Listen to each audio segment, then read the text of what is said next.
નમસ્તે. ખેડાના ખમીરવંત કરમસદના કિસાન જગત જેમને લોખંડી પુરુષ તરીકે ઓળખે એવા સ્ટેચ્યુ ઓફ યુનિટી 182 મીટર ઊંચી જેમની પ્રતિમા નર્મદા કાંઠે ઊભી ઊભી વાદળો હારે વાતું કરે, જેમનું જીવંત સ્વપ્ન એટલે સ્ટીલ ફ્રેમ ઓફ ઇન્ડિયા, અખંડ ભારતના શિલ્પી એવા શ્રી સરદાર વલ્લભભાઈ પટેલને મેઘા લિંબાસિયાના શત શત નમન. મિત્રો, જેમને ભારતને એક તાંતણે બાંધ્યું એટલે કે 562 રજવાડાઓને એક અખંડ ભારત તરીકે બિરદાવ્યું અને સાથે સાથે રાષ્ટ્રપિતા ગાંધીજીના કહેવાથી તેમને ગાદીનો ત્યાગ કરી સાદાઈનું પ્રતીક દર્શાવ્યું છે. તેથી હું સરદાર પટેલને કાયમને માટે કહેવા માંગુ છું, સાંભળજો વિનંતી રે પાટીદારના પાણીદાર સપૂત, મોકલજો ભારતને નંદન વન કરવા તમ જેવો કોઈ દૂત. એ રાજપુરુષ સાચા હજી તમ વિશે કહેવાનું ઘણું બાકી, સરદાર કથા લખી છતાંય કલમ નથી થાકી. જ્યારે 1926માં અંગ્રેજોએ જમીન મહેસૂલમાં 22% વધારો કર્યો ત્યારે બારડોલીના ખેડૂતોએ તેમનો સખત વિરોધ કર્યો.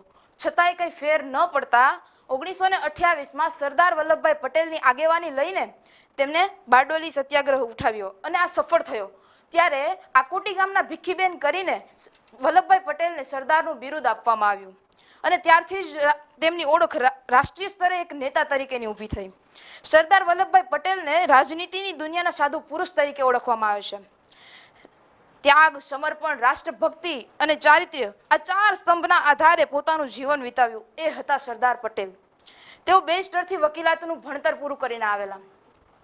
ત્યારે એક કેસમાં તેમને એક કેસ લડવાનો થયો હતો અને ત્યારે તેમને એક ટપાલ આપવામાં આવી. ત્યારે તે ટપાલ તેમને વાંચીને પોતાના ખિસ્સામાં મૂકી દીધી, પરંતુ તે ખૂબ દલીલથી એ પેલો કેસ જીતી ગયા અને કેસ બાદ તે રડવા લાગ્યા. ત્યારે તેમને સામા પક્ષના વકીલે પૂછ્યું, કેમ રડો છો પટેલ? ત્યારે પટેલે કહ્યું, પેલી ટપાલ બતાડીને પટેલે કહ્યું કે મારી પત્નીનું અવસાન થયું છે. અને ત્યારે પેલો વકીલ આશ્ચર્યચકિત થઈ ગયો અને પૂછ્યું, આ વાતની તમને ખબર પડતા છતાં તમે કેમ આટલી દલીલ સાથે જીતી શક્યા? ત્યારે પટેલે કહ્યું, હું મારા લીધે કોઈનું નુકસાન ન કરી શકું. એ હતા સરદાર પટેલ.